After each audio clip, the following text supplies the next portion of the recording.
Back here on the home front, here's a headline President Trump's base, most likely never thought they'd see. Breitbart News this morning giving the president a new nickname, Amnesty Don.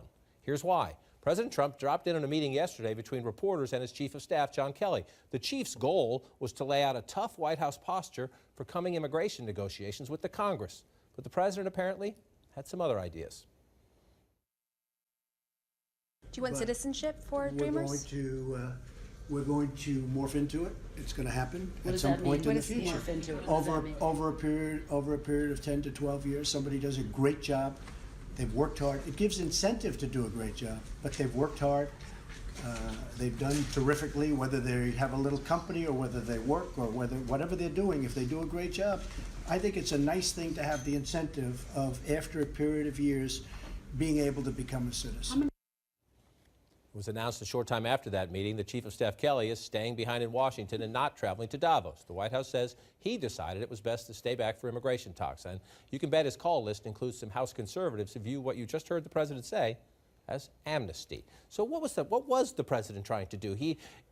He has, let me be kind, he has not been a straight line in recent weeks in explaining his views on immigration. Well, in the context of the shutdown, and this was the biggest issue, and just when his chief of staff is trying to say, sure, we'll have a Dreamers deal, but we want this, and they wanted that to be the headline, that we have a couple of things that we need to give that. The president comes in and sounds, let's do it. Look, so I think a couple of things. Number one, to be fair, though, it was made clear prior to the president's impromptu gaggle that John Kelly was not going to Davos. So I do not think there was a cause and effect there. Okay. And I think too many people are reading into that, number one. But number two, I think what you saw yesterday is about two different things. One is immigration, and one is the fact that the president emphasized there was always going to be in this framework that they released on Monday, as I understand it, some reference to a path to citizenship over 10 to 12 years for DACA recipients. That coincides, at least partially, with an aspect of the Graham-Durbin plan. Mm-hmm.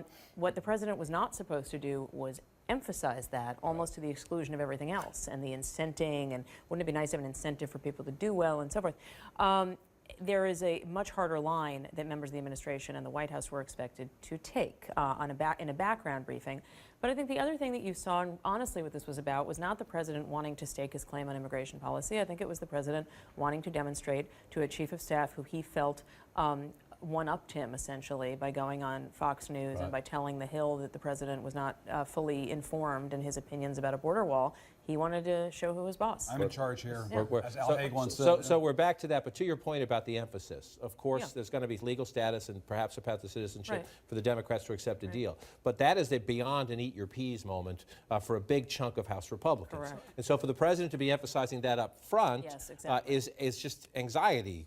This depends on the definition of the word morphed, what the president meant, because there's a crucial distinction to be made here. There's legal status, which people like Tom Cotton and House conservatives want, which allows people to apply for green cards through the normal channels. It's a very high bar. Lots of dreamers, lots of people in the country illegally now would never be able to meet it. What Lindsey Graham and what Dick Durbin and what Democrats want to do is to create some sort of a guarantee that if you meet these criteria, if you're a dreamer, that you speak English, and so forth, that you get a green card. That is the sort of thing that looks opaque to people on the outside, but that is a make or break type of thing that's going to be as part of the negotiation. I mean, I really think at the end of the day, it's less important what President Trump says than whether he sticks to it. He has not shown an ability to stick to anything on immigration, and on something this divisive for the Republican Party, it is very dangerous for Speaker Ryan or Mitch McConnell to move forward. For the Republican Party anyway, especially for the Republican Party in an election year, especially for a Republican Party in an election year where if you're a Republican running for re-election and your primary deadline hasn't passed yet, the last thing you want to do is get too far to the left, if you will, on immigration. Listen to Marsha Blackburn here. She's a member of the House who's running for Senate. Is that something you'd vote for? We do not want to see anyone get in front of people that have been going through the legal immigration process. And all of us know families and individuals who have spent years and thousands of dollars working through this process. It is not fair to them for someone to jump in the queue in front of them.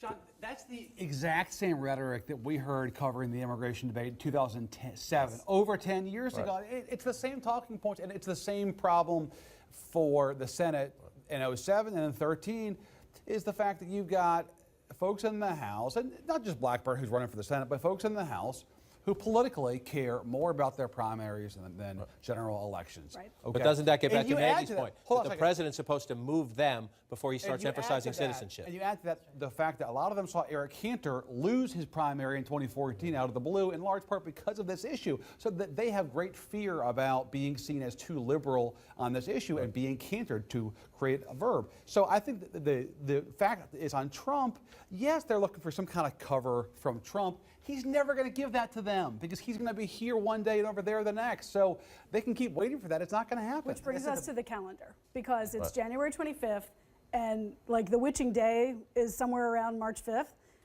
And the White House's position up until now has been that that's not a fungible date. I think that is the real question. that we're And gonna so see unfold. I think the question we'll be talking about, if this continues on the path it's on right now, is will the president, who said the way Obama did it was unconstitutional, issue some temporary executive action? Because it'll be constitutional the way Trump To does let them it. stay longer. Yes. Buying time. If it comes to that, we will see.